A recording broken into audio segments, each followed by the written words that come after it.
Hello friends, എല്ലാ കൂട്ടുകാർക്കും score railway മലയാളത്തിൻ്റെ മറ്റൊരു യൂട്യൂബ് സെഷനിലേക്ക് സ്വാഗതം. എല്ലാവരും കാത്തിരുന്ന പോലെ തന്നെ NTPCയുടെ അണ്ടർ ഗ്രാജുവേറ്റിൻ്റെ നോട്ടിഫിക്കേഷൻ പുറത്തു വന്നിരിക്കുകയാണ്.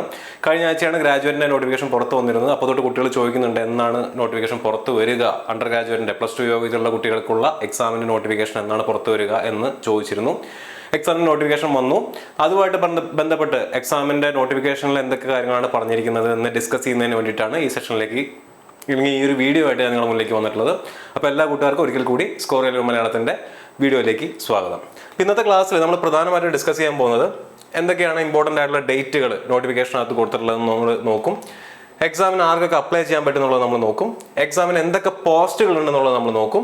എക്സാം എത്ര സ്റ്റേജുകളായിട്ടാണ് നടത്തുന്നത് എന്നുള്ളത് നമ്മൾ നോക്കും. എക്സാമിൻ്റെ സിലബസ്, പഠിക്കാനുള്ള കാര്യങ്ങൾ എന്തൊക്കെയാണെന്നുള്ളത് നമ്മൾ നോക്കും. അതുപോലെ തന്നെ അതുമായിട്ട് ബന്ധപ്പെട്ട് നമ്മൾ എന്തൊക്കെ വീഡിയോസാണ് ഇനി NTPCക്ക് വേണ്ടി ചെയ്യാനിരിക്കുന്നത് തുടങ്ങിയ എല്ലാ കാര്യങ്ങളുമാണ് ഈ സെഷനിൽ നമ്മൾ പ്രധാനമായിട്ടും ഡിസ്കസ് ചെയ്യാനായിട്ട് പോകുന്നത്. സോ ഇവിടെ നോക്കാം.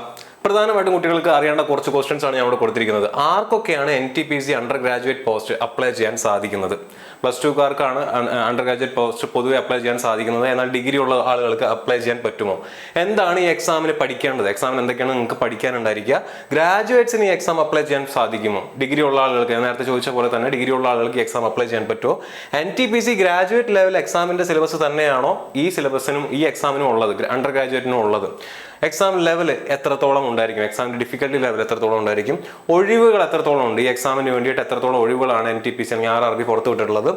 ഏത് RRBയിലാണ് നിങ്ങൾ അപ്ലൈ ചെയ്യേണ്ടത്? എവിടെയായിരിക്കണം നിങ്ങൾ അപ്ലൈ ചെയ്യേണ്ടത്? RRB എത്ര RRBയിൽ അപ്ലൈ ചെയ്യാൻ പറ്റും? എവിടെയാണ് അപ്ലൈ ചെയ്യേണ്ടത്? ഏത് പോസ്റ്റാണ് അപ്ലൈ ചെയ്യേണ്ടത്? പോസ്റ്റുകളുടെ പ്രത്യേകതകൾ എന്താണ്? പോസ്റ്റ് പ്രിഫറൻസ് എങ്ങനെ കൊടുക്കണം? തുടങ്ങിയ കാര്യങ്ങളൊക്കെ നമുക്കൊന്ന് നോക്കിക്കാണാം. സോ NTPC നോട്ടിഫിക്കേഷൻസ് രണ്ടെണ്ണമായിട്ടാണ് ഇറക്കിയിട്ടുള്ളത്. ഒന്ന് ഗ്രാജുവേറ്റ് പോസ്റ്റുകൾക്ക് വേണ്ടിയിട്ട് സെൻട്രൽ എംപ്ലോയ്മെന്റ് നോട്ടീസ് 05/2024 എന്ന് പറഞ്ഞ നോട്ടിഫിക്കേഷനും, രണ്ട് അണ്ടർ ഗ്രാജുവേറ്റ് പോസ്റ്റിന് വേണ്ടിയിട്ട് സെൻട്രൽ എംപ്ലോയ്മെന്റ് നോട്ടീസ് 06/2024 എന്ന് പറഞ്ഞ നോട്ടിഫിക്കേഷനും. ഇതിൽ ഈ നോട്ടിഫിക്കേഷൻ കഴിഞ്ഞ വീക്കിലാണ് വന്നത്. അത് വന്നൊരാഴ്ചയായി. ആപ്ലിക്കേഷൻ ലിങ്ക് ലൈവായിട്ട് ഇരിക്കുകയാണ്. ഈ ലിങ്ക് അല്ലെങ്കിൽ അണ്ടർ ഗ്രാജുവേറ്റ് പോസ്റ്റിന് വേണ്ടിയിട്ടുള്ള നോട്ടിഫിക്കേഷനാണ് ഇന്ന് വന്നിട്ടുള്ളത്. ആപ്ലിക്കേഷൻ ലിങ്ക് 21-ാം തീയതി സ്റ്റാർട്ട് ചെയ്യും. നമുക്ക് ഇമ്പോർട്ടൻ്റ് ആയിട്ടുള്ള ഡേറ്റ്സ് നോക്കുന്ന സമയത്ത് അത് ഡീറ്റെയിൽ ആയിട്ട് ഞാൻ പറയാം. സോ ഇതാണ് NTPC നോട്ടിഫിക്കേഷനായിട്ട് ബന്ധപ്പെട്ട് നിങ്ങൾ ആദ്യം അറിയേണ്ടത്. ഇതിൽ അണ്ടർ ഗ്രാജുവേറ്റ് പോസ്റ്റിലും ഏതൊക്കെ പോസ്റ്റുകളാണ്, ഇതൊക്കെ എത്രത്തോളം വേക്കൻസി ഉണ്ടെന്നുള്ളത് ആദ്യം ജസ്റ്റ് ഒന്ന് റെഫർ ചെയ്ത് നോക്കാം. സോ 4 പോസ്റ്റുകളിലേക്കാണ് നാല് അണ്ടർ ഗ്രാജുവേറ്റ് പോസ്റ്റുകളിലേക്കാണ് എക്സാം വിളിച്ചിരിക്കുന്നത്. ലെവൽ 3 പോസ്റ്റായിട്ടുള്ള കൊമേഴ്ഷ്യൽ കം ടിക്കറ്റ് ക്ലർക്ക് എന്ന് പറയുന്ന ഒരു പോസ്റ്റും ഉണ്ട്. അതുപോലെ തന്നെ 3 ലെവൽ 2 പോസ്റ്റുകളും ഉണ്ട്. അതിൻ്റെ മെഡിക്കൽ സ്റ്റാൻഡേർഡ്സും അതിൻ്റെ ഇനീഷ്യൽ ബേസിക് പേയും അതിൻ്റെ ഏജ് എത്രയാണെന്നുള്ളതും ഇതിനകത്ത് കൊടുത്തിട്ടുണ്ട്. 18 വയസ്സ് മുതൽ 30 വയസ്സ് വരെയായിരുന്നു സാധാരണ ഗതിയിൽ ഉണ്ടായിരുന്നത്. RRB ഈ വർഷം എല്ലാ എക്സാംസിനും 3 ഇയർ റിലാക്സേഷൻ കൊടുക്കുന്നുണ്ട്. കൊറോണ കാരണം ആ ഏജ് റിലാക്സേഷൻ ഈ വർഷം കിട്ടിയിട്ടുണ്ട്. 33 വയസ്സ് വരെയുള്ള +2 യോഗ്യതയുള്ള ആളുകൾക്ക് എന്ത് ചെയ്യാൻ പറ്റും? ഈ എക്സാം അപ്ലൈ ചെയ്യാൻ പറ്റും. ആൻഡ് അതിൻ്റെ ടോട്ടൽ വാക്കൻസീസും കൊടുത്തിട്ടുണ്ട്. 3445 ടോട്ടൽ വാക്കൻസീസ് ആണുള്ളത്.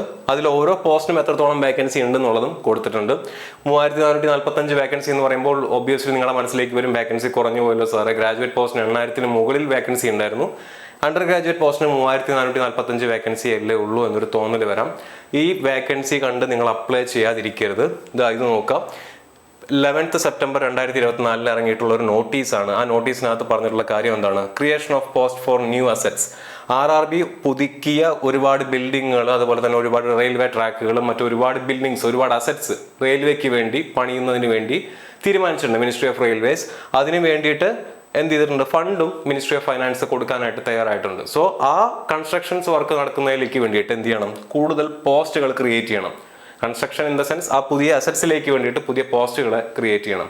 സോ എന്ത് ചെയ്യും? നിലവിലെ വേക്കൻസീസ് അവിടെ കൂടാനുള്ള സാധ്യതയുണ്ട്. അത് എല്ലാ പോസ്റ്റിലും കൂടാനുള്ള സാധ്യതയുണ്ട്. സോ ഈ കാണുന്ന വേക്കൻസി 3000 വേക്കൻസി ഉള്ളൂ അല്ലെങ്കിൽ 4000 അടുപ്പിച്ച് വേക്കൻസി ഉള്ളൂ എന്ന് പറഞ്ഞുകൊണ്ട് നിങ്ങൾ അപ്ലൈ ചെയ്യാതിരിക്കരുത്.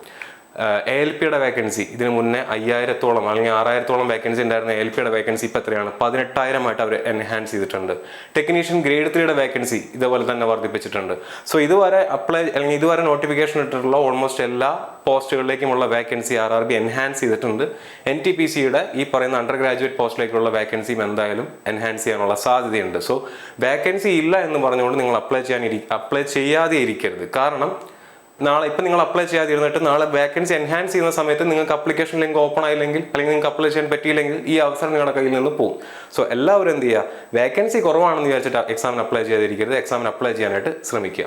സോ പ്രധാനമായിട്ടും ഇത്രയും കാര്യങ്ങളാണ് ഈ സെഷനിൽ നമ്മൾ ഹൈലൈറ്റ് ചെയ്യാൻ പോകുന്നത്. ഇമ്പോർട്ടൻ്റ് ആയിട്ടുള്ള ഡേറ്റ്സ്, ആർക്കൊക്കെ എക്സാം അപ്ലൈ ചെയ്യാൻ പറ്റും, ഏതൊക്കെ പോസ്റ്റിലേക്കാണ് അപ്ലൈ ചെയ്യേണ്ടത്, എക്സാമിന്റെ സ്റ്റേജുകൾ എത്രയൊക്കെയായിരിക്കും, എക്സാമിന്റെ സിലബസ് എന്താണ്, എന്തൊക്കെ കാര്യങ്ങളാണ് ഇനി നമ്മൾ NTPCക്ക് വേണ്ടിയിട്ട് സ്കോർ ടീം നിങ്ങൾക്ക് വേണ്ടി തരാൻ പോകുന്നത്. ഇത്രയും കാര്യങ്ങളാണ് ഈ സെഷന്റെ ഹൈലൈറ്റ്സ് എന്ന് പറയുന്നത്. സോ ഇതിൽ ഇമ്പോർട്ടൻ്റ് ആയിട്ടുള്ള ഡേറ്റ് നോക്കുക. Date of publication, notification publish ചെയ്തിരിക്കുന്ന ഇന്ന് രാത്രിയിലാണ് നോട്ടിഫിക്കേഷൻ വന്നിട്ടുള്ളത്. 20/9/2024 നോട്ടിഫിക്കേഷൻ വന്നിട്ടുള്ളത്. അപ്ലിക്കേഷൻ ലിങ്ക് സ്റ്റാർട്ട് ചെയ്യുന്നത്, ഓപ്പൺ ചെയ്യുന്നത് 21/9/2024 12 മണിക്ക് ശേഷം, അർദ്ധരാത്രിക്ക് ശേഷം എന്ത് ചെയ്യുന്നു, അപ്ലിക്കേഷൻ ലിങ്ക് ലൈവ് ആയിരിക്കും. ക്ലോസിംഗ് ഡേറ്റ് എന്ന് പറയുന്നത് 20/10 ഒക്ടോബർ 20 അർദ്ധരാത്രിയോട് അടുപ്പിച്ചാണ് എന്ത് ചെയ്യുന്നത്, അപ്ലിക്കേഷൻ ലിങ്ക് ക്ലോസ് ചെയ്യുന്നത്. അതിനുശേഷം 10 ദിവസത്തെ RRB എല്ലാ എക്സാമിനും 10 ദിവസത്തെ എന്ത് തരും, മോഡിഫിക്കേഷൻ വിൻഡോ തരും. നിങ്ങളുടെ അപ്ലിക്കേഷനിൽ എന്തെങ്കിലും ചെറിയ ചേഞ്ചുകൾ വരുത്തണമെന്നുണ്ടെങ്കിൽ ചേഞ്ചുകൾ വരുത്താനുള്ള ഒരു വിൻഡോ ഓപ്പൺ ആയി വരും. പക്ഷെ അതിന് പൈസ അടയ്ക്കണം. 250 രൂപ പൈസ അടച്ചതിന് ശേഷം മാത്രമാണ് നിങ്ങൾക്ക് എന്ത് ചെയ്യാൻ പറ്റുള്ളൂ, ഇത് കറക്ഷൻ വിൻഡോ യൂസ് ചെയ്യാൻ പറ്റുള്ളൂ. സോ അതിനുള്ള ഡേറ്റ് ആണ് ഒക്ടോബർ 23 മുതൽ നവംബർ 1 വരെ. സോ ഇമ്പോർട്ടൻ്റ് ആയിട്ടുള്ള ഡേറ്റുകൾ എന്തൊക്കെയാണ്? അപ്ലിക്കേഷൻ ലിങ്ക് സെപ്റ്റംബർ 21 മുതൽ ഒക്ടോബർ 20 വരെ ഏകദേശം 1 മാസത്തോളം അപ്ലിക്കേഷൻ ലിങ്ക് ലൈവ് ആയിട്ടിരിക്കും. അതിനുശേഷം ഒക്ടോബർ 23 മുതൽ നവംബർ 1 വരെയുള്ള ദിവസങ്ങളിൽ അപ്ലിക്കേഷൻ കറക്റ്റ് ചെയ്യാനുള്ള മോഡിഫിക്കേഷൻ വിൻഡോ ലൈവ് ആയിട്ടിരിക്കും. ഇമ്പോർട്ടൻ്റ് ആയിട്ടുള്ള ഡേറ്റുകൾ മനസ്സിൽ വെക്കുക, സമയം മനസ്സിൽ വെക്കുക. ഓക്കെ, അടുത്ത് നമുക്ക് എന്താ നോക്കാനുള്ളത്? ആൻഡ് ഇതിൽ നിങ്ങൾ ശ്രദ്ധിക്കേണ്ട ഒരു കാര്യമുണ്ട്. Dates of CBTs of recruitment shall be intimated through RRB websites. Exam എന്ന് കണ്ടക്ട് ചെയ്യും, അതുപോലെ തന്നെ ഈ പറയുന്ന ഡേറ്റുകളിൽ എന്തെങ്കിലും ചേഞ്ച് ഉണ്ടോ, പുതിയ അപ്ഡേറ്റുകൾ, ഇമ്പോർട്ടൻ്റ് ആയിട്ടുള്ള ഡേറ്റുകളിൽ എന്തെങ്കിലും അപ്ഡേറ്റ്സ് വരുന്നുണ്ടോ, ഇതെല്ലാം RRBയുടെ വെബ്സൈറ്റിൽ വരുന്നതിനെ മാത്രം വിശ്വസിക്കുക. അഭ്യൂഹങ്ങളുടെ പുറകെ പോവാതിരിക്കുക. 21 RRBകളുണ്ട്. 21 RRBയുടെ വെബ്സൈറ്റിൽ വരുന്ന അപ്ഡേറ്റ്സുകൾ മാത്രമേ നിങ്ങൾ ഫോളോ ചെയ്യേണ്ട കാര്യമുള്ളൂ. ഇത് എല്ലാ നോട്ടിഫിക്കേഷനിലും RRB പറയുന്നതാണ്. ഏത് RRBയുടെ സൈറ്റ് എടുത്ത് നോക്കിയാലും അവർ ഇതേ സ്ക്രോള് അതിൻ്റെ മുന്നിൽ കൂടെ അങ്ങനെ പോകുന്നത് നിങ്ങൾക്ക് കാണാൻ സാധിക്കും. സോ RRBകളെ മാത്രം ട്രസ്റ്റ് ചെയ്യാനായിട്ട് ശ്രമിക്കുക.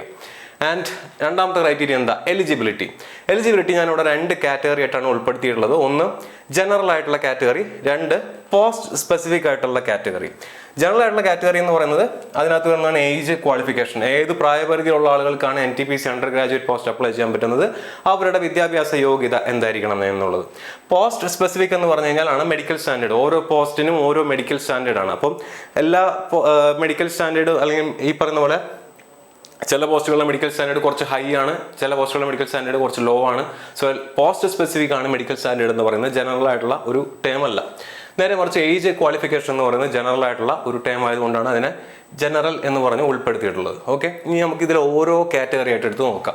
ആദ്യം ഏജിനെ പറ്റിയിട്ട് പറയുന്നത് ഈ നോട്ടിഫിക്കേഷനിലെ 10ാമത്തെ പേജ് എടുത്ത് നോക്കുക. അതിനകത്ത് വൃത്തിയിൽ ഏജിനെ പറ്റി പറയുന്നുണ്ട്. അവിടെ എന്താ പറയുന്നത്? 18 വയസ്സ് മുതൽ 33 വയസ്സ് വരെയുള്ള ആളുകൾക്കാണ് എക്സാം അപ്ലൈ ചെയ്യാൻ പറ്റുന്നത്. അതിലെ ജനറൽ കാറ്റഗറിക്കാരുടെ upper limit of date of birth ഇവിടെ പറയുന്നുണ്ട് 2/1/1992. OBC കാരുടെ പറയുന്നുണ്ട് 2/1/1989. SC/ST കാരുടെ പറയുന്നുണ്ട് 2/1/1987.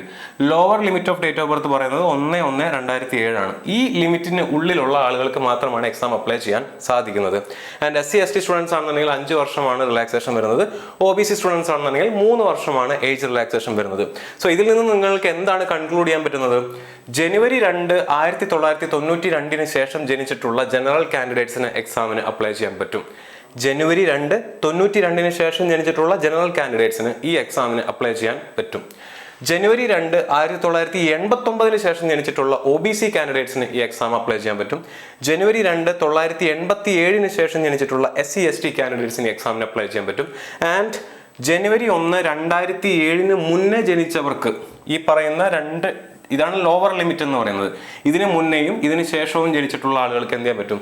എക്സാമിന് അപ്ലൈ ചെയ്യാൻ പറ്റും. സോ ഏജിന്റെ കാര്യത്തിൽ നിങ്ങൾക്കൊരു ക്ലാരിറ്റി വന്ന് കാണും. എക്സാം ആർക്കൊക്കെ അപ്ലൈ ചെയ്യാൻ പറ്റും, ഏത് പ്രായപരിധിയിലുള്ള ആളുകൾക്കാണ് എക്സാം അപ്ലൈ ചെയ്യാൻ പറ്റുക എന്നുള്ളത് ഇവിടെ തന്നെ നിങ്ങൾക്ക് വ്യക്തമായി. 2, educational qualification. Page number 57 educational ക്വാളിഫിക്കേഷനെ പറ്റി പറയുന്നത്. ഓരോ പോസ്റ്റുകൾ എടുത്തിട്ടുണ്ട്, ആ പോസ്റ്റിന്റെ ലെവൽ കൊടുത്തിട്ടുണ്ട്, അതിന്റെ ബേസിക് പേ കൊടുത്തിട്ടുണ്ട്, അതിന്റെ മെഡിക്കൽ സ്റ്റാൻഡേർഡ് കൊടുത്തിട്ടുണ്ട്, PWD കാറ്റഗറിക്കകത്ത് ഉൾപ്പെടുന്ന ആളുകൾക്ക് ഏതൊക്കെ പോസ്റ്റുകളാണ് അപ്ലൈ ചെയ്യാൻ പറ്റുക എന്ന് പറയുന്നുണ്ട്. ആൻഡ് മിനിമം എഡ്യൂക്കേഷണൽ ക്വാളിഫിക്കേഷൻ, ചുരുങ്ങിയ വിദ്യാഭ്യാസ യോഗ്യത എത്രയാണെന്നുള്ളതും കൊടുത്തിട്ടുണ്ട്. അവിടെ നോക്കി നിങ്ങൾക്ക് കാണാൻ പറ്റും. +2 അഥവാ 12th സ്റ്റേജ് ആണ്, അല്ലെങ്കിൽ അതിന്റെ ഇക്വലന്റ് ആണ് ഇതിന്റെ മിനിമം വിദ്യാഭ്യാസ യോഗ്യത. With not less than 50% of marks in aggregate. 50% കുറയാതെ മാർക്കുള്ള +2 ഉദ്യോഗാർത്ഥികൾക്കാണ് എന്ത് ചെയ്യാൻ പറ്റുന്നത്, NTPC പോസ്റ്റിലെ അണ്ടർ ഗ്രാജുവേറ്റ് പോസ്റ്റുകൾ, അതായത് ഈ പറയുന്ന 4 കാറ്റഗറിയിലുള്ള പോസ്റ്റുകൾ അപ്ലൈ ചെയ്യാൻ പറ്റുന്നത്.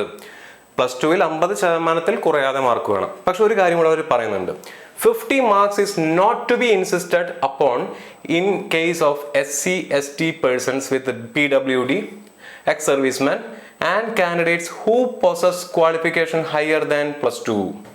അതായത് SC/ST കാറ്റഗറിയിലുള്ള ആളുകളാണെന്നുണ്ടെങ്കിലോ PWD ആളുകളാണെന്നുണ്ടെങ്കിലോ എക്സ് സർവീസ്മെൻ അതല്ല +2-ൽ കൂടുതൽ യോഗ്യതയുള്ള ആളുകളാണെന്നുണ്ടെങ്കിലോ, +2-ന് ശേഷം ഡിഗ്രിയോ പോസ്റ്റ് ഗ്രാജുവേഷനോ PhD എടുത്തിട്ടുള്ള ആളുകളാണെന്നുണ്ടെങ്കിലോ 50% മാർക്ക് എന്ന് അവർ ഇൻസിസ്റ്റ് ചെയ്യുന്നില്ല. നിങ്ങളുടെ യോഗ്യത +2 മാത്രമാണ്. +2-ന് മുകളിലുള്ള ഒരു യോഗ്യത നിങ്ങൾക്കില്ല. നിങ്ങൾ +2 യോഗ്യതയുള്ള +2 യോഗ്യത മാത്രമുള്ള ജനറൽ കാൻഡിഡേറ്റ് ആണ്, +2 യോഗ്യത മാത്രമുള്ള OBC കാൻഡിഡേറ്റ് ആണ്, +2 യോഗ്യത മാത്രമുള്ള EWS കാൻഡിഡേറ്റ് ആണെന്നുണ്ടെങ്കിൽ നിങ്ങൾക്ക് ചുരുങ്ങിയത് 50% മാർക്ക് വേണം. എന്നാൽ നിങ്ങൾ +2 യോഗ്യതയുള്ള SC/ST വിഭാഗത്തിൽപ്പെടുന്ന ആളാണെന്നുണ്ടെങ്കിൽ, നിങ്ങൾ +2 യോഗ്യതയുള്ള PWD കാൻഡിഡേറ്റ് ആണെന്നുണ്ടെങ്കിൽ, +2 യോഗ്യതയുള്ള എക്സ്-സർവീസ്മാൻ ആണെന്നുണ്ടെങ്കിൽ, +2 യോഗ്യതയ്ക്ക് മുകളിൽ എന്തെങ്കിലും ക്വാളിഫിക്കേഷൻ നിങ്ങൾക്കുണ്ടെങ്കിൽ ഈ 50% ക്രൈറ്റീരിയ നിങ്ങളെ ബാധിക്കുന്നില്ല. ഇതാണ് എഡ്യൂക്കേഷണൽ ക്വാളിഫിക്കേഷനുമായിട്ട് എനിക്ക് നിങ്ങളുടെ അടുത്ത് പറയാനുള്ളത്. ഇതാണ് RRB പേജ് നമ്പർ 57-നകത്ത് കൊടുത്തിട്ടുള്ളത് നോട്ടിഫിക്കേഷനിൽ. ഇനി 2 ടൈപ്പിസ്റ്റ് പോസ്റ്റ് ഉണ്ട്. ടൈപ്പിസ്റ്റ് പോസ്റ്റിനകത്ത് ടൈപ്പിംഗ് പ്രൊഫിഷ്യൻസിനെ പറ്റിയിട്ടും പറയുന്നുണ്ട്. ഇവിടെയും ഈ ടൈപ്പിംഗ് പ്രൊഫിഷ്യൻസി എന്ന് പറയുന്നത് നിങ്ങളുടെ ടൈപ്പിംഗ് സ്കിൽ മാത്രമാണ്. ടൈപ്പിംഗ് സ്കിൽ ടെസ്റ്റ് ഈ 2 എക്സാംസിനും ആവശ്യമായിട്ട് വരും. ആ ടെസ്റ്റ് പാസ്സാവാനുള്ള ടൈപ്പിംഗ് പ്രൊഫിഷ്യൻസി നിങ്ങൾക്ക് ഉണ്ടാവണമെന്ന് മാത്രമേ RRB ഉദ്ദേശിച്ചിട്ടുള്ളൂ. അല്ലാതെ ടൈപ്പിംഗ് പ്രൊഫിഷ്യൻസി സർട്ടിഫിക്കറ്റ് ഒന്നും നിങ്ങൾക്ക് ആവശ്യമില്ല. +2 യോഗ്യത മാത്രം മതി. സോ ഇത്രയാണ് എഡ്യൂക്കേഷണൽ ക്വാളിഫിക്കേഷനുമായിട്ട് ബന്ധപ്പെട്ട് എനിക്ക് അല്ലെങ്കിൽ RRB നിങ്ങളുടെ അടുത്ത് പറയുന്നത്. പേജ് നമ്പർ 77 നോട്ടിഫിക്കേഷനുള്ള RRB അണ്ടർ ഗ്രാജുവേറ്റ് പോസ്റ്റിലെ 57-ാമത്തെ പേജ് എടുത്ത് നോക്കിയാൽ നിങ്ങൾക്ക് ഇത് കാണാൻ സാധിക്കും. ഇനി ഇതിന് പുറമെ വിദ്യാഭ്യാസ യോഗ്യതയെ പറ്റി പറയുന്നത് എന്താണെന്ന് വെച്ച് കഴിഞ്ഞാൽ, those awaiting results of the final examination of the prescribed minimum educational qualification should not apply. +2 result കാത്തിരിക്കുന്നു. +2 റിസൾട്ട് ആണ് ഇതിന്റെ മിനിമം എഡ്യൂക്കേഷണൽ ക്വാളിഫിക്കേഷൻ എന്ന് പറയുന്നത്. +2 റിസൾട്ടിന് വേണ്ടി വെയിറ്റ് ചെയ്തിരിക്കുന്ന ആളുകൾക്ക് എന്ത് ചെയ്യാൻ പറ്റില്ല, ഈ എക്സാമിന് അപ്ലൈ ചെയ്യാൻ പറ്റില്ല. അപ്പോൾ ഏജ് വൈസ് ആർക്കൊക്കെ അപ്ലൈ ചെയ്യാൻ പറ്റുന്നുള്ളത് നമുക്കിവിടെ വ്യക്തമാണ്. അതുപോലെ തന്നെ എഡ്യൂക്കേഷണൽ ക്വാളിഫിക്കേഷൻ വൈസ് ആർക്കൊക്കെ അപ്ലൈ ചെയ്യാൻ പറ്റുമെന്നുള്ളതും ഇവിടെ വ്യക്തമാണ്. സോ ഡിഗ്രി ഉള്ള ആളുകൾക്ക് ഈ പോസ്റ്റുകൾ അപ്ലൈ ചെയ്യാൻ സാധിക്കും. അതാണ് ഇതിൽ ഏറ്റവും വലിയൊരു പോയിന്റ് എന്ന് പറഞ്ഞു കഴിഞ്ഞാൽ. സോ ഡിഗ്രിക്കാരെ സംബന്ധിച്ചിടത്തോളം NTPC എന്ന് പറയുന്ന ഒരു സുവർണാവസരമായിട്ട് മാറിയിരിക്കുകയാണ്. കാരണം നിങ്ങൾക്ക് ഗ്രാജുവേറ്റ് പോസ്റ്റിനകത്ത് 2000-ഓളം വേക്കൻസീസ് അപ്ലൈ ചെയ്യാൻ കിടക്കുന്നുണ്ട്. അതുപോലെ തന്നെ അണ്ടർ ഗ്രാജുവേറ്റിനകത്ത് ഈ പറയുന്ന ഒരു 3000-ഓളം വേക്കൻസീസും അപ്ലൈ ചെയ്യാനായിട്ട് കിടക്കുന്നുണ്ട്. ഈ അവസരം നിങ്ങൾ വിനിയോഗിക്കാനായിട്ട് ശ്രമിക്കുക. ഇനി 3-ാമത്തെ പോസ്റ്റ് സ്പെസിഫിക് ആയിട്ടുള്ള മെഡിക്കൽ സ്റ്റാൻഡേർഡ് 8-ാമത്തെ പേജ് എടുത്ത് നോക്കുക. അതിനകത്ത് A3, B2, C2 ഈ പ്രധാനപ്പെട്ട 3 മെഡിക്കൽ സ്റ്റാൻഡേർഡ്സ് ആണുള്ളത്. ഓരോ മെഡിക്കൽ സ്റ്റാൻഡേർഡ്സും എന്താണെന്നുള്ളത് ഇവിടെ ഡീറ്റെയിൽ ആയിട്ട് അവർ എഴുതിയിട്ടുണ്ട്. പ്രധാനമായിട്ടും ഇവർ ചെക്ക് ചെയ്യുന്നത് വിഷൻ ആയിട്ട് ബന്ധപ്പെട്ട കാര്യങ്ങളാണ് ഓരോ മെഡിക്കൽ സ്റ്റാൻഡേർഡിൽ അവർ സ്പെസിഫൈ ചെയ്ത് എഴുതിയിട്ടുള്ളത്. A3 എന്ന് പറഞ്ഞു കഴിഞ്ഞാൽ distance vision 6/9 with or without glass, specs use ചെയ്യാമെന്നുള്ള ഇവിടെ എഴുതിയിട്ടുണ്ട്. വിത്ത് ഓർ വിത്തൗട്ട് ഗ്ലാസ്, കണ്ണട ഉപയോഗിച്ചുകൊണ്ടോ കണ്ണട ഇല്ലാതെയോ നിങ്ങളുടെ ഡിസ്റ്റൻസ് വിഷൻ 6/9 ആണെന്നുണ്ടെങ്കിൽ, അതുപോലെ തന്നെ നിയർ വിഷൻ 0.6-നകത്ത് വരുന്നതാണെന്നുണ്ടെങ്കിൽ വിത്ത് ഓർ വിത്തൗട്ട് ഗ്ലാസ്, നിങ്ങൾ colour vision, binocular vision, night vision, myopic vision തുടങ്ങിയ ടെസ്റ്റുകൾ പാസ്സാവുകയാണെന്നുണ്ടെങ്കിൽ, നിങ്ങൾ physically fit in all respects ആണെന്നുണ്ടെങ്കിൽ നിങ്ങൾ A3 മെഡിക്കൽ സ്റ്റാൻഡേർഡിന്റെ കീഴിൽ വരുന്നതാണ്. ഇനി നിങ്ങളുടെ ഡിസ്റ്റൻസ് വിഷൻ 6/9-ഉം 6/12 വിത്ത് ഓർ വിത്തൗട്ട് ഗ്ലാസ് ആണെന്നുണ്ടെങ്കിൽ നിങ്ങൾ B2-ന്റെ കീഴിൽ വരുന്നതാണ്. C2 എന്ന് പറഞ്ഞാൽ കമ്പാരിറ്റീവ്ലി ടെസ്റ്റുകൾ കുറവുള്ള, ഈസിലി മെഡിക്കൽ ആയിട്ട് നിങ്ങൾ പാസ്സാവാൻ സാധ്യതയുള്ള ഒരു കാറ്റഗറിയാണ് C2 എന്ന് പറഞ്ഞു കഴിഞ്ഞാൽ. സോ ഈ മെഡിക്കൽ സ്റ്റാൻഡേർഡ്സ് ഓർത്ത് വയ്ക്കുക. ഈ മെഡിക്കൽ സ്റ്റാൻഡേർഡ് അനുസരിച്ചിട്ടാണ് ഓരോ പോസ്റ്റുകളും തീരുമാനിക്കുന്നത്. ഇനി ഇതിനകത്ത് ഒരു കാര്യം കൂടെ നിങ്ങൾ മനസ്സിലാക്കി വെക്കുക. നിങ്ങൾ ലാസിക് സർജറി ചെയ്തിട്ടുള്ള ആളാണെന്ന് വിചാരിക്കുക. നിങ്ങൾ കണ്ണിന് ലേസർ ടെസ്റ്റ് കഴിഞ്ഞതിന് ശേഷം നിങ്ങൾ കണ്ണിന്റെ പവർ ഇൻക്രീസ് ചെയ്യുന്നതിന് വേണ്ടി ലേസർ ടെസ്റ്റ് കഴിഞ്ഞിട്ടുള്ള ആളുകളാണെന്ന് വിചാരിക്കുക. പേജ് നമ്പർ 56-നകത്ത് കൊടുത്തിട്ടുണ്ട്. Medical fitness of candidates who have undergone LASIK surgery.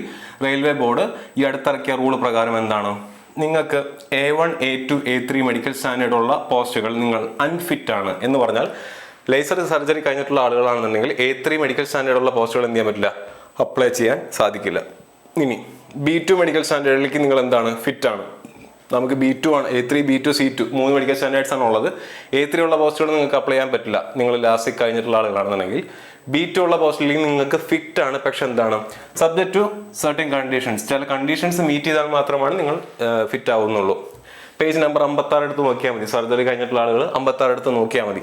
C2 medical standard ഉള്ളവർ എന്താണ് ഫിറ്റ് ആണ്. C2 മെഡിക്കൽ സ്റ്റാൻഡേർഡ് ഉള്ളവർ നിങ്ങൾ ലേസർ ചെയ്ത് കഴിഞ്ഞാൽ നിങ്ങൾ എന്താണ് ഈ എക്സാമിന് എലിജിബിൾ ആണ് എന്നുള്ള കാര്യം കൂടെ ഇവിടെ ഓർത്ത് വെക്കുക. അപ്പോൾ ഇത്രയാണ് മെഡിക്കൽ സ്റ്റാൻഡേർഡുമായിട്ട് ബന്ധപ്പെട്ട് പറയാനുള്ളത്. നമുക്കിതെല്ലാം ഡീറ്റെയിൽ ആയിട്ട് നോക്കാം. നോട്ടിഫിക്കേഷൻ പറഞ്ഞിട്ടുള്ള കാര്യമാണ് ഞാൻ ജസ്റ്റ് പറഞ്ഞു പോകുന്നതെന്നുള്ളൂ. ഓരോന്നിനെ പറ്റി നമുക്ക് ഡീറ്റെയിൽ ആയിട്ട് നമ്മൾ വീഡിയോ ചെയ്യുന്നതായിരിക്കും. നിങ്ങൾ അതാ വെച്ച് ടെൻഷൻ അടിക്കേണ്ട.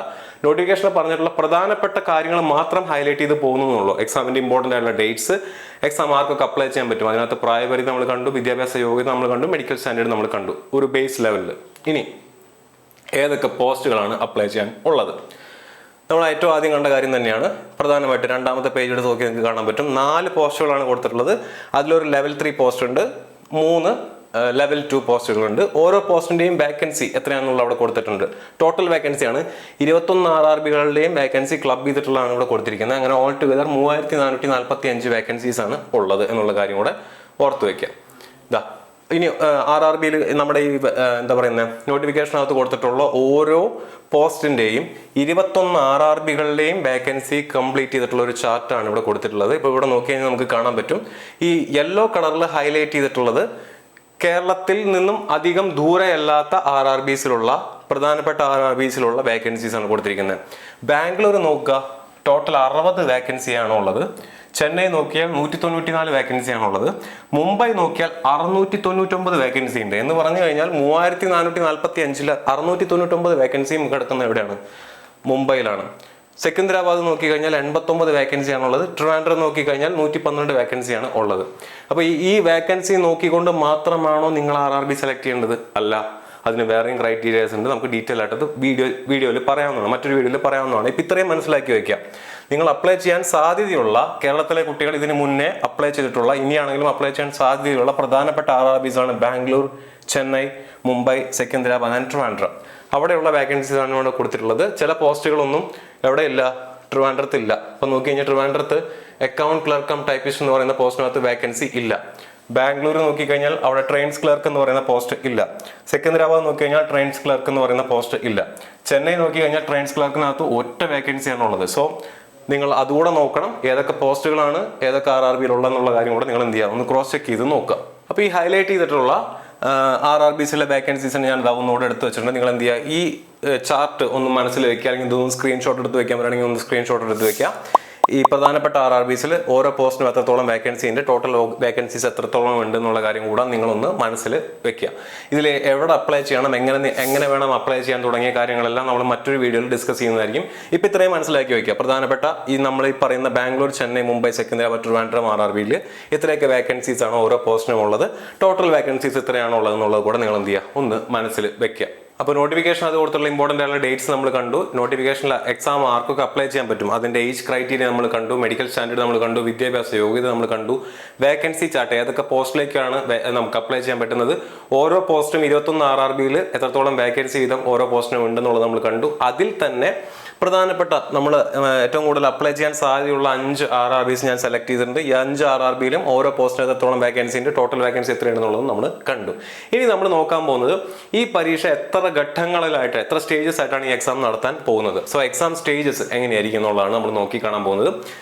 RRB NTPC under graduate exam എന്ന് പറയുന്നത് 2 സ്റ്റേജ് എക്സാം ആണ്. 2 സ്റ്റേജുകളുള്ള എക്സാം ആണ്. ഇതാ പേജ് നമ്പർ 24 എടുത്ത് നോക്കിയാൽ നിങ്ങൾക്ക് അത് കാണാൻ സാധിക്കും. 2 സ്റ്റേജുകളിലായിട്ട് 2 കമ്പ്യൂട്ടർ ബേസ്ഡ് ടെസ്റ്റുകളായിട്ടാണ് എക്സാം കണ്ടക്ട് ചെയ്യുന്നത്. 2 ടെസ്റ്റുകളും എല്ലാ പോസ്റ്റിനും കൂടെ കോമൺ ആണ്. 2 ടെസ്റ്റുകളും എല്ലാ പോസ്റ്റിനും കോമൺ ആയിട്ടുള്ള ടെസ്റ്റുകളാണ്. സോ ലെവൽ 3ക്ക് വേണ്ടിയിട്ട് സെപ്പറേറ്റ് ടെസ്റ്റ് എന്ന് പറഞ്ഞിട്ടൊരു ടെസ്റ്റ് ഒന്നുമില്ല. ലെവൽ 3, ലെവൽ 2 2 തസ്തികൾ അല്ലെങ്കിൽ 2 ലെവലുള്ള പരീക്ഷകൾക്കും കൂടി ഒറ്റ CBT 1 ആയിരിക്കും, ടയർ 1 ആയിരിക്കും ഉണ്ടായിരിക്കുക. ആൻഡ് അതുപോലെ തന്നെ ഒറ്റ ടയർ 2 എക്സാം ആയിരിക്കും ഉണ്ടായിരിക്കുക. അതിനുശേഷം ഈ രണ്ട് പോസ്റ്റുകൾ, ടൈപ്പിസ്റ്റ് 2 പോസ്റ്റുകൾക്ക് എന്തുണ്ടായിരിക്കും, ടൈപ്പിംഗ് സ്കിൽ ടെസ്റ്റ് എന്ന് പറഞ്ഞിട്ട് ടെസ്റ്റ് കൂടി ഉണ്ടായിരിക്കും. ഞാൻ ഇതാണ് പറഞ്ഞത്, ഈ 2 പോസ്റ്റുകളിലേക്ക് അപ്ലൈ ചെയ്യാനായിട്ട് നിങ്ങൾക്ക് ടൈപ്പിംഗ് പ്രൊഫഷ്യൻസി സർട്ടിഫിക്കറ്റ് ആവശ്യമില്ല എന്ന് ഞാൻ നേരത്തെ പറഞ്ഞിട്ടുണ്ടായിരുന്നു. അത് ഈ 2 പോസ്റ്റുകളുടെ കാര്യമാണ് ഇവിടെ ഉദ്ദേശിച്ചത്. അതായത് ടൈപ്പിസ്റ്റ് ആയിട്ടുള്ള ഈ 2 പോസ്റ്റുകൾക്ക് എന്തുണ്ടായിരിക്കും, ടൈപ്പിംഗ് സ്കിൽ ടെസ്റ്റ് എന്ന് പറഞ്ഞിട്ട് ഒരു 3rd ടയർ കൂടെ ഉണ്ടായിരിക്കും. ആ കാര്യം കൂടെ നിങ്ങളിവിടെ മനസ്സിലാക്കി വെക്കുക. സോ എക്സാം കണ്ടക്ട് ചെയ്യുന്നത് 2 സ്റ്റേജിലായിരിക്കും. CBT 1 എന്ന് പറയുന്ന ഒരു എക്സാം ഉണ്ടായിരിക്കും, CBT 2 എന്ന് പറയുന്ന ഒരു എക്സാം ഉണ്ടായിരിക്കും. ടൈപ്പിസ്റ്റ് പോസ്റ്റുകളായിട്ടുള്ള ഈ 2 ലെവൽ 2 പോസ്റ്റുകൾക്ക് എന്തുണ്ടായിരിക്കും, ടൈപ്പിംഗ് സ്കിൽ ടെസ്റ്റ് എന്ന് പറഞ്ഞിട്ടുള്ള ഒരു സ്റ്റേജും കൂടെ ഉണ്ടായിരിക്കും. അതിനുശേഷമായിരിക്കും മെഡിക്കലും DVയും വരുന്നുണ്ടായിരിക്കും, ഡോക്യുമെന്റ് വെരിഫിക്കേഷനും വരുന്നുണ്ടായിരിക്കും. സോ ഫസ്റ്റ് സ്റ്റേജ് എന്താണ്? ഫസ്റ്റ് സ്റ്റേജിനകത്ത് 90 മിനിറ്റിന്റെ പരീക്ഷയാണ്, 1.5 മണിക്കൂറിന്റെ പരീക്ഷയാണ്. മൊത്തം 100 മാർക്ക് ഉണ്ട്. അതിനകത്ത് 40 മാർക്ക് ജനറൽ അവയർനെസ്സിനകത്താണ് ചോദിക്കുന്നത്, 30 മാർക്ക് മാത്സിൽ നിന്നും 30 മാർക്ക് റീസണിങ്ങിൽ നിന്നാണ് ചോദിക്കുന്നത്. സോ ഫസ്റ്റ് സ്റ്റേജ് എന്ന് പറയുന്നത് കമ്പ്യൂട്ടർ ബേസ്ഡ് ടെസ്റ്റ് ആണ്. അതായത് കമ്പ്യൂട്ടറിന്റെ മുന്നിൽ ആണ് നിങ്ങൾ ഇരിക്കുന്നത്. MCQs ആയിരിക്കും, മൾട്ടിപ്പിൾ ചോയ്സ് ക്വസ്റ്റ്യൻസ് ആയിരിക്കും. എത്ര ക്വസ്റ്റ്യൻസ് ഉണ്ടായിരിക്കും? 100 ചോദ്യം ഉണ്ടായിരിക്കും. എത്ര മാർക്ക് ഉണ്ടായിരിക്കും? 1.5 മണിക്കൂർ ഉണ്ടായിരിക്കും. 1.5 മണിക്കൂർ, 100 ചോദ്യം, 100 മാർക്ക്. എത്ര ക്വസ്റ്റ്യൻസ് ആണ് ജനറൽ അവയർനെസ്സിന് ചോദിക്കുന്നത്? 40 മാർക്ക്. എത്ര ക്വസ്റ്റ്യൻസ് ആണ് മാത്സിന് ചോദിക്കുന്നത്? 30 മാർക്ക്. എത്ര ക്വസ്റ്റ്യൻസ് ആണ് ഈ റീസണിങ് ചോദിക്കുന്നത്? 30 മാർക്ക്. ഇതാണ് ടയർ 1 എന്ന് പറഞ്ഞു കഴിഞ്ഞാൽ. ടയർ 2 എന്ന് പറഞ്ഞു കഴിഞ്ഞാലോ? ടയർ 2 എന്ന് പറഞ്ഞു കഴിഞ്ഞാൽ 90 മിനിറ്റ് തന്നെയാണ്. അതായത് നേരത്തെ സെയിം ഡ്യൂറേഷൻ തന്നെയാണ് ടയർ 2-നുള്ളത്. ടയർ 1-ന്റെ സെയിം ഡ്യൂറേഷൻ തന്നെയാണ് ടയർ 2-നുള്ളത്. പക്ഷെ എന്ത് ചെയ്തു? നമ്പർ ഓഫ് ക്വസ്റ്റ്യൻസ് മാറി. 120 ക്വസ്റ്റ്യൻ ആയി. ടയർ 1-ൽ എത്ര ചോദ്യമായിരുന്നു? 100 ചോദ്യമായിരുന്നു. ടയർ 2-ൽ എത്ര ചോദ്യമായിട്ട് മാറി? 120 ചോദ്യമായിട്ട് മാറി. സോ 40 മാർക്ക് ഉണ്ടായിരുന്ന ജനറൽ അവയർനെസ് ഇപ്പൊ 50 മാർക്കിനാണ്. 30 മാർക്കിനുണ്ടായിരുന്ന മാത്സ് സെക്കൻഡ് ടയറിലേക്ക് വരുമ്പോൾ 35 മാർക്കിനാണ്. 30 മാർക്ക് ഉണ്ടായിരുന്ന റീസണിങ് എത്ര മാർക്കായിട്ട് മാറി? 35 മാർക്കായിട്ട് മാറി. സോ ഇവിടെയാണ് ചേഞ്ച് വരുന്നത്. ടയർ 2-ൽ 90 മിനിറ്റ് 120 ക്വസ്റ്റ്യൻ ആണെന്നുള്ള കാര്യം കൂടെ നിങ്ങൾ എന്ത് ചെയ്യുക? മനസ്സിലാക്കി വെക്കുക. ഇനി ടൈപ്പിംഗ് ടെസ്റ്റ് ഉണ്ട്. ടൈപ്പിംഗ് ടെസ്റ്റിന്റെ ഒരു പ്രത്യേകത എന്ന് പറഞ്ഞാൽ ടൈപ്പിസ്റ്റ് പോസ്റ്റുകൾ, നമ്മൾ നേരത്തെ പറഞ്ഞ 2 ടൈപ്പിസ്റ്റ് പോസ്റ്റുകൾക്ക് മാത്രമാണ് ടൈപ്പിംഗ് ടെസ്റ്റ് ഉള്ളത്. And it is qualifying in nature. Accounts clerk cum typist എന്ന് പറഞ്ഞ പോസ്റ്റിനും ജൂനിയർ ക്ലർക്ക് കം ടൈപ്പിസ്റ്റ് എന്ന് പറയുന്ന പോസ്റ്റിനും മാത്രമാണ് ഈ ടെസ്റ്റ് ഉള്ളത്. ഈ ടെസ്റ്റ് എന്താണ്? ക്വാളിഫയിങ് നേച്ചർ മാത്രമാണ്. ഇത് നിങ്ങളുടെ മെറിറ്റിലേക്ക് എടുക്കുന്നില്ല. ഈ ടെസ്റ്റ് ക്വാളിഫയിങ് മാത്രമാണ്. നിങ്ങൾ ആ ടൈപ്പിംഗ് ടെസ്റ്റ് പാസ്സായാൽ മാത്രം മതി. അതിന്റെ മാർക്ക്, അതിൽ നല്ല രീതിയിൽ നിങ്ങൾ പ്രകടനം കാഴ്ചവെച്ചതുകൊണ്ട് നിങ്ങൾക്ക് എന്ത് ചെയ്യാൻ പറ്റില്ല? റാങ്ക് ലിസ്റ്റിൽ കാര്യമായിട്ടുള്ള ഇംപ്രൂവ്മെന്റോ അല്ലെങ്കിൽ നേട്ടമൊന്നും കൈവരിക്കാൻ പറ്റിക്കോണമെന്നില്ല. സോ ഇത്രയാണ് എക്സാം സ്റ്റേജസ് ആയിട്ട് പ്രധാനമായിട്ടും നിങ്ങൾ അറിഞ്ഞിരിക്കേണ്ടത്. സോ ഈ കാണുന്ന അക്കൗണ്ട്സ് ക്ലർക്ക് കം ടൈപ്പിസ്റ്റ് എന്ന് പറയുന്ന പോസ്റ്റും ജൂനിയർ ക്ലർക്ക് കം ടൈപ്പിസ്റ്റ് എന്ന് പറയുന്ന പോസ്റ്റുമാണ് എന്തുള്ളത്? ടൈപ്പിംഗ് സ്കിൽ ടെസ്റ്റ് എന്നുള്ള കാര്യം കൂടെ മനസ്സിലാക്കി വെക്കാം. നമുക്ക് ഇനി നോക്കാനുള്ള എന്താണ്? എക്സാമിന്റെ സിലബസ് എന്താണ് നിങ്ങൾക്ക് പഠിക്കാനുള്ളത് എന്നുള്ളത് നോക്കാം. സോ ടയർ 1-ന്റെ സിലബസ് ആണ് ഈ കൊടുത്തിരിക്കുന്നത്. പേജ് നമ്പർ 22 എടുത്ത് നോക്കാൻ നോട്ടിഫിക്കേഷനകത്ത് ടയർ 1-ന്റെ സിലബസ് കൊടുത്തിട്ടുണ്ട്. ഡീറ്റെയിൽ ആയിട്ട് മാത്സിന്റെ സിലബസ് കൊടുത്തിട്ടുണ്ട്, റീസണിങ്ങിന്റെ സിലബസ് കൊടുത്തിട്ടുണ്ട്, ജനറൽ അവയർനെസിന്റെ സിലബസ് കൊടുത്തിട്ടുണ്ട്. ജനറൽ അവയർനെസ് എന്ന് പറഞ്ഞ വിഷയത്തിന്റെ അകത്ത് തന്നെയാണ് എന്തും കൊടുത്തിരിക്കുന്നത്? General science and life science എന്ന് പറയുന്ന ഭാഗം കൊടുത്തിരിക്കുന്നത്. സോ സയൻസ് ഇൻക്ലൂഡ് ചെയ്തിരിക്കുന്നത് എവിടെയാണ്? ജനറൽ അവയർനെസിന്റെ അകത്ത് തന്നെയാണ്. ഇനി ടയർ 2-ന്റെ സിലബസ് നോക്കി കഴിഞ്ഞാൽ എന്താണ്? സെയിം സിലബസ് തന്നെയാണുള്ളത് അല്ലെ? സിലബസിനകത്ത് ചേഞ്ച് ഒന്നുമില്ല. സോ ടയർ 1 വൃത്തിയിൽ പഠിക്കുന്ന ഒരാൾക്ക് ടയർ 2 കൂടെ ഈസി ആയിട്ട് ക്രാക്ക് ചെയ്യാൻ പറ്റും, റാങ്കും നല്ല രീതിയിൽ നേടാൻ പറ്റും. സോ ഇതാണ് ടയർ 1-ന്റെയും ടയർ 2-ന്റെയും സിലബസ് എന്ന് പറഞ്ഞു കഴിഞ്ഞാൽ. ഇത്രയാണ് നിങ്ങൾക്ക് മെയിൻ ആയിട്ട് എക്സാമിന് വേണ്ടി പഠിക്കാനുള്ളത്. Maths, reasoning and general awareness എന്ന് പറയുന്ന ഭാഗമാണ് നിങ്ങൾക്ക് പ്രധാനമായിട്ടും പഠിക്കാനുള്ളത്. അപ്പോൾ എന്തൊക്കെ നമ്മൾ കണ്ടു?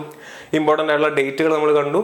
എക്സാം മാർക്ക് അപ്ലൈ ചെയ്യാൻ പറ്റും, അതിന്റെ ഏജ് ക്രൈറ്റീരിയ നമ്മൾ കണ്ടു. എക്സാമിന്റെ മിനിമം ക്വാളിഫിക്കേഷൻ +2 ആണ് നമ്മൾ കണ്ടു. അതിൽ +2 യോഗ്യതയുള്ള ആളുകളാണെന്നുണ്ടെങ്കിൽ, +2 യോഗ്യത മാത്രമുള്ള ആളുകളാണെന്നുണ്ടെങ്കിൽ നിങ്ങൾക്ക് 50% മാർക്ക് വേണമെന്നുള്ള കാര്യം നമ്മൾ കണ്ടു. ഓരോ പോസ്റ്റിന്റെയും മെഡിക്കൽ സ്റ്റാൻഡേർഡ് നമ്മൾ കണ്ടു.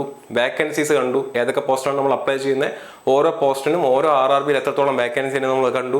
അതിൽ പ്രധാനപ്പെട്ട 5 RRBയിൽ ഈ പറയുന്ന പോലെ വേക്കൻസീസ് ആയിട്ട് നമ്മൾ നോക്കി കണ്ടു. പിന്നെ എന്താ കണ്ടത്? എക്സാം എത്ര സ്റ്റേജ് ആയിട്ട് ആണ് നടക്കുന്നത് എന്നുള്ളത് കണ്ടു. എക്സാമിന്റെ സിലബസ് നമ്മൾ കണ്ടു. ഇനി എന്ത് ചെയ്യുക? അപ്ലിക്കേഷൻ ലിങ്ക് ഓപ്പൺ ആവുന്ന സമയത്ത് നിങ്ങൾ എക്സാമിന് അപ്ലൈ ചെയ്യുക. ഞാൻ നേരത്തെ പറഞ്ഞ പോലെ വേക്കൻസി ഇല്ല എന്ന് പറഞ്ഞുകൊണ്ട് നിങ്ങൾ എന്ത് ചെയ്യരുത്? എക്സാമിന് അപ്ലൈ ചെയ്യാതിരിക്കരുത്. നേരത്തെ പറഞ്ഞ പോലെ തന്നെ creation of post for new assets, railway ഇനി നടത്താൻ പോകുന്ന പുതിയ പോസ്റ്റുകൾ അല്ലെങ്കിൽ പുതിയ റെയിൽവേ ഇനി ക്രിയേറ്റ് ചെയ്യാനിരിക്കുന്ന പുതിയ അസറ്റ്സിലേക്ക് വേണ്ടിയിട്ട് പുതിയ പോസ്റ്റുകൾ ക്രിയേറ്റ് ചെയ്യപ്പെടാനുള്ള സാധ്യതയുണ്ട്. അതുകൊണ്ട് തന്നെ വേക്കൻസി ഇനിയും കൂടാനുള്ള സാധ്യതയുണ്ട്. നമ്മൾ ഓൾറെഡി ILP-യുടെ കാര്യത്തിലും ടെക്നീഷ്യൻ ഗ്രേഡ് 3-യുടെ കാര്യത്തിലൊക്കെ കണ്ടതാണ് വേക്കൻസി ഇംപ്രൂവ് ചെയ്യുന്നത്, വേക്കൻസി ഇൻക്രീസ് ചെയ്യുന്നത്. സോ അത് NTPCയിലും സംഭവിക്കാനുള്ള സാധ്യതയുണ്ട്. അതുകൊണ്ട് നിങ്ങൾ എന്ത് ചെയ്യുക? വേക്കൻസി കുറവാണെന്ന് പറഞ്ഞിട്ട് എക്സാമിന് അപ്ലൈ ചെയ്യാതിരിക്കരുത്. എക്സാമിന് മാക്സിമം അപ്ലൈ ചെയ്യാനായിട്ട് നോക്കുക. എക്സാമിനേഷൻ അല്ലെങ്കിൽ അപ്ലിക്കേഷൻ ലിങ്ക് സെപ്റ്റംബർ 21-ന് സ്റ്റാർട്ട് ചെയ്യുന്നതായിരിക്കും. ഒക്ടോബർ 20 വരെ അപ്ലിക്കേഷൻ ലിങ്ക് ലൈവ് ആയിരിക്കും. സോ 1 മാസത്തോളം സമയം നിങ്ങളുടെ ഉള്ളിലുണ്ട്. അപ്പം നിങ്ങൾ എന്ത് ചെയ്യാം? നിങ്ങളുടെ മുന്നിലുണ്ട്. നിങ്ങൾ എന്ത് ചെയ്യുക? എക്സാമിന് അപ്ലൈ ചെയ്യാനായിട്ട് ശ്രമിക്കുക. ഇനി ഇതുമായിട്ട് ബന്ധപ്പെട്ടുള്ള വീഡിയോസ് നമ്മൾ നിങ്ങൾക്ക് തരുന്നതായിരിക്കും. നമ്മൾ സോണിൻ്റെ ഡീറ്റെയിൽസ്, പോസ്റ്റിൻ്റെ ഡീറ്റെയിൽസ്, അതുപോലെ തന്നെ എങ്ങനെ അപ്ലൈ ചെയ്യണം, സ്റ്റഡി പ്ലാൻ എന്തായിരിക്കണം, എന്തൊക്കെ സബ്ജക്റ്റുകളാണ് പഠിക്കാനുള്ള, ഓരോ സബ്ജക്റ്റും എങ്ങനെയാണ് പഠിക്കേണ്ടത് തുടങ്ങിയ കാര്യങ്ങളെല്ലാം നമ്മൾ നമ്മുടെ ചാനലിൽ പ്രൊവൈഡ് ചെയ്യുന്നതായിരിക്കും. ഇതുപോലുള്ള വീഡിയോസ് കാണുന്നതിന് വേണ്ടി നിങ്ങൾ ഞങ്ങളുടെ ചാനൽ ഫോളോ ചെയ്യുക. അപ്ഡേറ്റ്സിന് വേണ്ടി കാത്തിരിക്കുക. മറ്റൊരു വീഡിയോ നമുക്ക് വീണ്ടും കാണാം.